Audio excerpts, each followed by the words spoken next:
안녕하세요. 불마차 기자들입니다. 네, 정규리그 최종전 스플릿 라운드 상스와 하스를 가르는 숨막히는 매치업은 없지만 그래도 지켜봐야 할 경기는 수두룩합니다.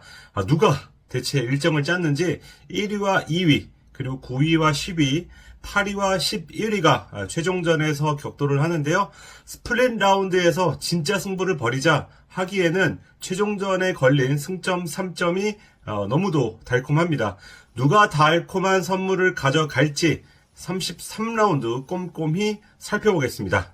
자, 첫 번째 경기 대팍에서 열리는 대구와 전북의 경기입니다. 대구는 지난 강원전에서 1대1로 비기면서 3경기 무패 행진을 이어갔습니다. 서울전에 이어 강원전까지 지고 있던 경기에서 동점골을 넣어서 만든 무승부이기 때문에 비긴 경기지만 그래도 기분 좋은 기세를 이어갈 수 있었다는 점에서 의미가 있고요. 특히 에이스 세징야가 2경기 연속 극장골을 비롯해서 지금 3경기 연속골을 폭발시키고 있거든요. 갈수록 위력을 발휘하고 있다는 점도 고무적입니다. 물론 세징야에 대한 의존도가 그만큼 크다는 이야기인데 대구의 세징야 의존도는 어제 오늘 일이 아닌데다가 위기에는 역시 에이스가 해줘야 되는 거 아니겠습니까? 그래서 저는 긍정적인 부분이 더 많다고 보이고요. 대구는 정치인도 제 몫을 해주면서 남은 공격진의 한 자리 계속 고민인데 지난 경기에서 이탈로 바셀로스가 차례로 기회를 얻었지만 아쉬웠습니다. 특히 바셀로스의 결정력은 좀 굉장히 심각할 정도였는데 박찬현 감독의 고민이 계속될 것으로 보입니다. 일단 대구는 지난 경기와 마찬가지로 김진혁 선수의 출전이 어려운 상황이라 지난 경기와 같은 수비진이 나설 공산이 커 보입니다. 전북은 지난 경기에서 제주를 잡고 마치는 강등권에서 탈출을 했습니다. 6경기 무패를 달리면서 9위로 뛰어 올랐는데 전북이 강등권에서 탈출한 것은 5월 25일 이후 처음이더라고요. 확실히 전북이 올라오고 있다는 게 사실 막판으로 갈수록 흔들렸던 전북이었는데 이날은 다소 아쉬운 동점골을 허용하고 추가 시간 득점으로 끝내 승리를 했거든요. 이제 본 궤도에 올랐다고 해도 될 것 같습니다. 제주전에서 무실점 행진이 끊기기는 했지만 페널티킥이었던 만큼 필드골은 계속해서 내주지 않을 정도로 수비가 안정감을 찾고 있고요. 흐름이나 순위도 어느 정도 자리를 잡은 만큼 이제는 조금 더 공격 쪽에 힘을 싣지 않을까라는 생각이 좀 듭니다. 전북은 3일 홈에서 무왕통을 상대했지만 이원화를 한 만큼 이번 경기에 크게 체력적인 부담은 없을 것 같아요. 전북은 최전방에 고민이 될 수밖에 없는데 최근 김두현 감독이 송민규, 에르난데스를 활용한 제로톱 형태의 공격을 썼는데 두 선수 모두 부상으로 이번 경기 출전이 불투명한 상황이거든요. 전문 공격수 티아고를 활용해 형태의 변화를 줄지 아니면 이승우나 다른 공미를 활용해서 제로톱 카드를 쓸지는 좀 더 지켜봐야 될 것 같습니다. 앞선 올 시즌 2번의 맞대결에서는 대구가 1승 1무로 우위에 있었습니다. 대구는 6월 홈에서 3대0 대승을 거둔 기분 좋은 기억이 있거든요. 대구는 전북과 사실 만나면 팽팽했어요. 최근 7경기 승패가 3승 1무 3패거든요. 대구 홈경기로 범위를 좁혀도 7경기 3승 1무 3패입니다. 전북이 강등권에서 탈출했다고는 하지만 10위 대구와의 승점차가 불과 2점인 만큼 안심할 수 없는 경기고요. 승리할 경우에는 7위까지도 바라볼 수 있는 위치입니다. 이번 경기도 승점 6점에 해당하는 단두대 매치라는 점에서 팽팽한 승부 예상됩니다. 대구에서는 전북을 상대로 가장 많은 팀 내 4개의 공격 포인트를 기록 중인 고재현을, 전북에서는 대구를 상대로 무려 6개의 공격 포인트를 기록 중인 이승우를 키플레이어로 하도록 하겠습니다. 네, 두 번째 경기는 광주 전용구장에서 열리는 광주와 서울전입니다. 서울은 32라운드에서 수원FC를 1대0으로 꺾고 4경기 만에 승리를 했죠. 그래서 5위에 올랐고요. 이날 승리하면 김기동 감독이 2차 목표라고 언급한 최대 3위까지 올라갈 수 있습니다. 광주는 리그에선 2연패의 흐름, 상스 탈환을 아쉽게 실패했는데 가와사키와의 아챔 엘리트에서 깜짝 승리를 하면서 빠르게 분위기를 반등을 했습니다. 하스에 있는 팀이 ACL에서 좋은 성적을 거두는 보기 드문 사례가 나올 기세인데요. 이정효 감독은 리그에서 안정적인 잔류를 최우선으로 하겠다는 의지가 강합니다. 강등 플레이오프권과의 승점차가 5점 차인데 스플릿 라운드 도입 전에 최대한 승점차를 벌리겠다는 의지를 드러내 보이고 있습니다. 서울은 이렇다 할 추가 부상 이슈는 없는 것으로 확인이 됩니다. 이번에 대표팀에 재발탁된 김주성이 발목 쪽 문제로 수원FC전 출전이 어렵다는 전망이 있었지만 수협전에서 출전을 했고 그것도 대단히 좋은 활약을 펼쳤습니다. 그날 중미와 측면 공격 자원 쪽에서 구멍이 있었던 만큼 기존 자원 중에서 변화를 깨야 하지 않을까 예상이 되고요. 최준을 어느 포지션에 투입하느냐에 따라서 윤종규가 다시 선발로 돌아올 수 있고 아니면 류재문이 다시 수미로 뛸 수 있습니다. 기성용은 10월을 복귀를 목표로 하고 있는데요. 스플릿 때부터 본격적으로 팀에 가세할지 아니면 조금 이르게 광주점부터 나올지는 지켜봐야 될 것 같습니다. 서울은 일류첸코 득점왕 만들기 프로젝트를 가동을 했지만 지금 후반 조커로 2경기 연속골을 넣고 있는 만큼 일류첸코는 광주전에서도 또 후반에 나올 가능성이 있어 보입니다. 광주는 가와사키전을 통해 미드필더 박태준이 부상 복귀전을 치렀죠. 그리고 허율은 공격수 복귀전을 치렀습니다. 허율은 여름부터 센터백으로 포변을 해서 활용이 됐는데 광주가 최전방 쪽에 문제를 보이는 상황에서 공격수로 다시 기용이 돼서 좋은 움직임을 보였습니다. 센터백은 페이크였다. 더 좋은 스트라이커가 되게끔 하기 위한 이종회 감독의 큰 그림이 아닐까 그렇게 좀 생각도 들 정도로 좋은 움직임이었는데요. 서울전에 다시 헛톱을 쓸지 아니면 이건희를 톱으로 세우고 허율이 센터백으로 내려갈지 지켜보시면 좋을 것 같습니다. 주중과 주말 강행군을 펼치고 있지만 지난 김천전과 가와사키전에서 연속 선발 출전한 선수가 필드플레이어 4명에 불과했다는 점에서 적절하게 체력을 안배하고 있습니다. 그 와중에 최근 주전 센터백 자리를 넘보는 김경재, 중미 정호연, 윙어 아산이는 최근 거의 붙박이로 출전하고 있습니다. 양팀 상성을 보면 광주가 3연승 우위를 점하고 있습니다. 이정효 감독과 김기동 감독은 김기동 감독이 포항을 지휘하던 2023년에 지난 시즌에 1승 2무 1패 아주 팽팽한 전적을 보였는데요. 올해는 이정효 감독이 2번 웃었습니다. 키플레이어는 광주 허율, 서울 일류첸코로 하겠습니다. 허율을 어느 포지션에 투입할지 미지수지만 어떤 식으로든 적극적으로 활용하지 않을까 싶고요. 인류는 기세를 몰아서 3경기 연속골이자 15호 골에 도전합니다. 자, 세 번째 경기입니다. 제주 월드컵 경기장에서 열리는 제주와 대전의 경기입니다. 제주는 전북 원정에서 1대2로 패했습니다. 다 잡았던 승점을 놓쳤기에 데미지가 좀 있을 거예요. 제주는 이날 패배로 강등권과의 승점차가 한 경기 차로 좁혀졌습니다. 제주가 리그에서 가장 적은 30골밖에 넘지 못했거든요. 다득점 싸움에서 열세일 수밖에 없는 상황이기 때문에 좁혀지는 승점차가 상당히 부담일 수밖에 없습니다.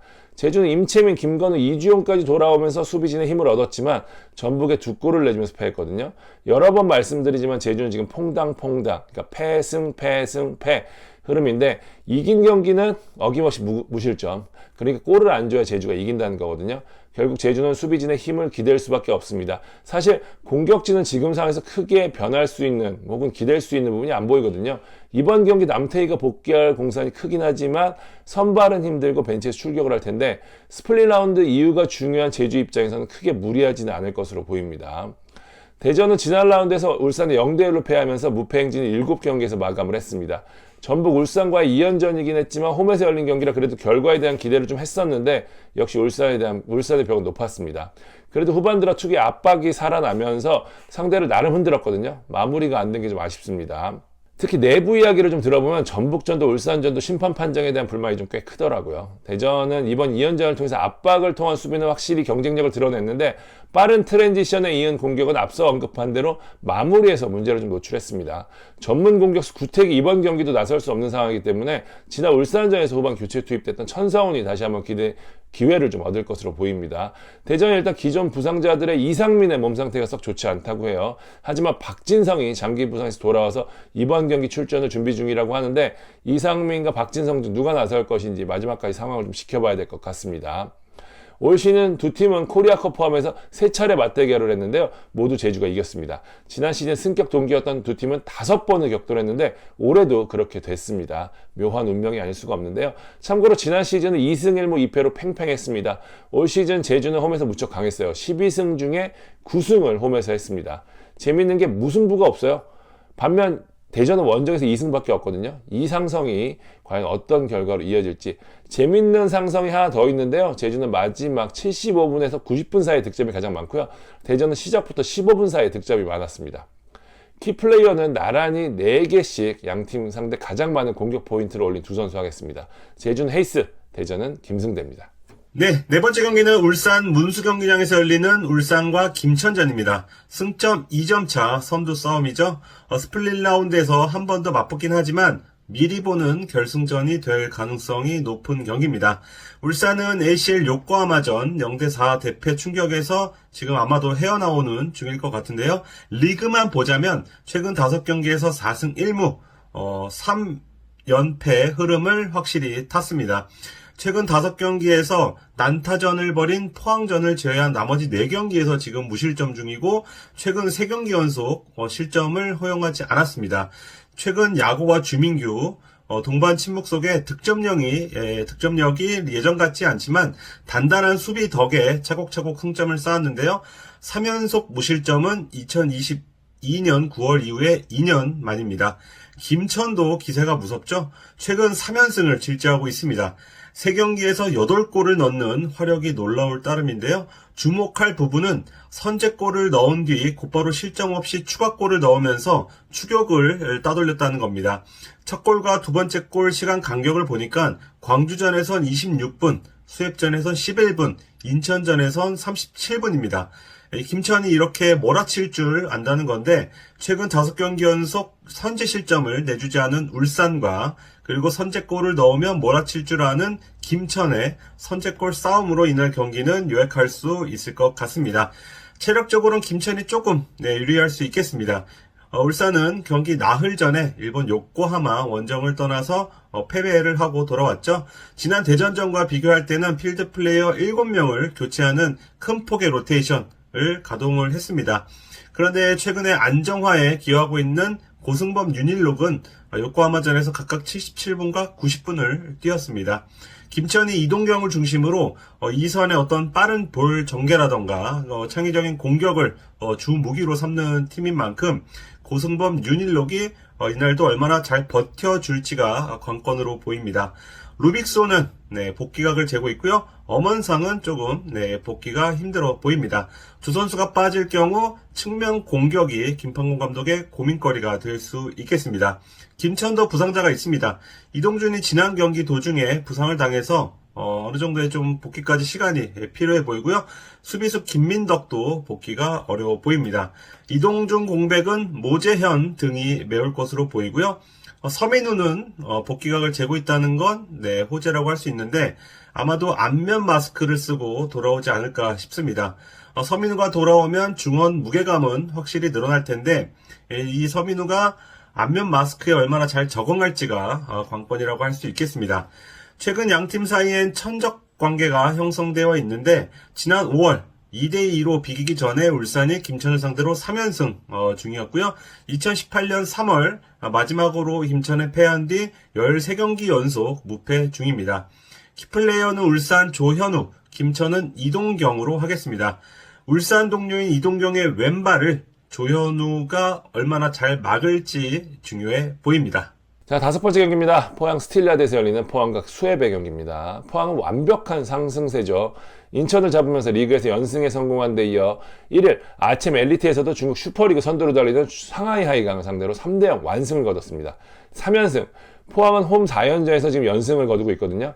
그 대미인 수원FC전까지 기세를 이어가겠다는 각오입니다. 포항 3연승, 공교롭게도 수비진 정비에서 출발했는데요. 일단 황인재 대신 그가 호시탐탐 기회를 노리던 윤평국이 골문을 단단히 지켜주고 있고요. 전민광의 파트너로 이규백이 좋은 모습 보여주고 있습니다. 완델손, 신광호 두 노장 풀백 역시 날씨가 선선해지니까 좋았을 때 모습 보여주고 있고요. 허리진도 김종우가 오베르단의 파트너로 좋은 플레이를 펼치고 있고요. 공격진에서 마침내 조르지가 제 몫을 하고 있습니다. 아첸 포함해서 지금 5경기 연속 공격 포인트를 기록 중이거든요. 이동희, 이호재 이 두 선수 이탈 이후 이어졌던 공수의 고민들이 한꺼번에 해결되고 있는 만큼 박태하 감독도 다시 한번 미소를 짓고 있습니다. 아챔권과 격차도 크지 않아 동기부여도 충만하고요. 추가 부상자는 없는 상황입니다. 수협은 지난 서울전에서도 0대1로 패했습니다. 이 경기를 본 관계자가 저한테 그러더라고요. 수협 참 짠하더라. 쥐어짜고 있어서 나름 나쁘지 않은 경기를 하지만 승리까지 이어가기에는 좀 한계가 명확하거든요. 수협은 일찌감치 파이널 A행을 확정지은 게 다행이라고 느껴지고 있을 정도로 상황이 좋지 않습니다. 최근 3연패 포함 4경기 무승인데요. 한때 아챔 혹은 우승권까지 바라봤지만 수협은 파이널 A에서 지금 전패를 면하는 걸 목표로 삼아야 하는 그런 상황입니다. 최근 4경기에서 13골이나 내주면서 수비진이 완전히 무너졌는데 김은중 감독은 뭐 3백 이런 카드 등을 통해서 해법을 찾고자 하지만 쉽지는 않은 상황입니다. 여기 또 미드필드에서 기동력의 핵심 역할을 하던 강상윤까지 다친 상황이라 더욱 그래요. 강상윤 선수는 10월 말쯤이나 돌아올 수 있다고 하는데 상황에 따라서 시즌 아웃이 될 수도 있다고 합니다. 사실상 수비와 허리지는 변화를 줄 수 있는 카드가 거의 전무한 상황이거든요. 그나마 다행인 것은 이용이 훈련을 시작했다는 점인데 이날 출전 여부는 불투명합니다. 공격진은 지금 가용 자원은 좀 늘어났지만 썩 만족스럽지는 않은 상황입니다. 올 시즌 2차례 맞대결에서 1승 1무로 수협이 우위를 보였습니다. 양팀 재밌는 기록이 있는데요. 시즌마다 맞대결 결과를 올빵했거든요. 2016년은 수협이 4전승, 2021년과 2023년에는 포항이 3전승 이런 식으로 이어졌는데 이 공식이 이어질지 지켜보면 재밌을 것 같습니다. 일단 양팀은 15번 맞대결을 치러서 올 시즌 나온 이 무승부 딱 이 한 번밖에 없을 정도로 승패가 잘 결정이 됐습니다. 재밌는 기록이 하나 더 있는데 양팀이 나란히 올 시즌 14승 기록 중이거든요. 공교롭게도 둘 다 홈에서 7승, 원정에서 7승이에요. 그러니까 홈 원정 상성만으로는 예측이 좀 어려운 경기다라고 설명드릴 수 있을 것 같고요. 포항은 최근 발끝이 뜨거운 조르지를 수협에서는 베테랑 플레이메이커 윤빛가람을 키플레이어로 꼽도록 하겠습니다. 네, 마지막 경기 보겠습니다. 인천 전용구장에서 열리는 인천과 강원전입니다. 승리가 필요한 두 팀이죠. 인천은 3경기 연속 무승, 반등에 실패하면서 최하위에 머물렀습니다. 10위 그리고 11위와의 승점차가 3점인데다 다득점이 4골 이상 차이가 나기 때문에 이날 이기더라도 스플릿 라운드는 일단은 최하위에서 시작할 것이 지금 확실해진 그런 상황인데요.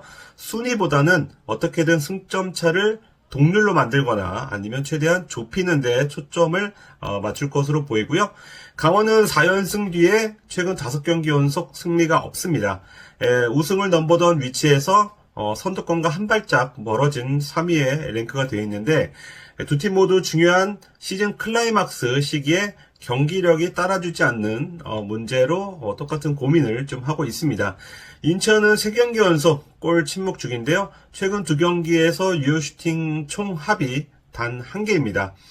골문 근처에서 위협적인 장면을 거의 못 만든다는 건데 장기 부상을 당한 제르소가 예전의 폼을 되찾는 데 조금 어려움을 겪고 있는 것으로 보이고요.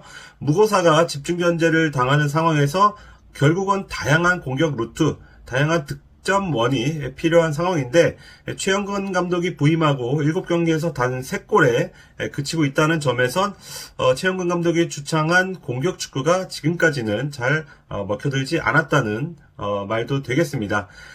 지금 살아남는 문제에 직면한 만큼 최영근 감독이 인천 선수들에게 익숙한 3백으로 돌아가서 안정적인 어떤 선수비 후역습으로 임할지 아니면 기존 전술을 밀고 나갈지 한번 보고 싶고요. 강원은 최근 5경기에서 4득점 9실점을 했습니다. 그 이전 5경기에서 14득 6실점 한 것과 비교했을 때 공수의 두루 문제점을 안고 있다는 것을 기록으로 확인할 수 있는데요. 윤종환 감독이 3백도 써보고 골키퍼도 바꿔보고 중미에도 변화를 줘봤지만 뚜렷한 해결책은 아직 찾지 못한 것으로 보입니다. 한 가지 호재가 있다면 발빠른 윙어 김경민이 발목 부상으로 2주 넘게 결장했다가 복귀할 예정이라는 겁니다. 아마도 후반 조커로 출전하지 않을까 싶습니다. 최근 상성에선 강원이 올해 2번의 맞대결에서 모두 승리하면서 우위를 점하고 있습니다. 키플레이어 중요하죠. 네, 인천은 무고사, 강원은 황문기로 하겠습니다. 무고사는 8월에만 3골을 넣는 어떤 좋은 페이스를 보였는데 9월에는 국대와 소속팀에서 아직까지 골이 없습니다. 최근 강원전 3경기에서 지금 인천이 넣은 2골을 모두 무고사가 책임을 졌는데 이날 역시도 무고사의 발끝 그리고 이마가 굉장히 중요해 보이고요. 황문기는 지난 대구전에서 내가 바로 국대다. 이런 것을 만천하에 보여주는 멋진 프리킥 득점을 선보였습니다. 확 업그레이드 된 경기력을 인천에서도 보여주고 싶어할 것 같습니다. 33라운드 프리뷰 해봤습니다. 이번 라운드 대박 경기, 대박 관중 기원하면서 방송 마무리하겠습니다. 저희가 월요일부터 다시 라이브 이어가거든요. 많은 관심 부탁드리겠습니다. 지금까지 볼만찬 기자들이었습니다. 감사합니다.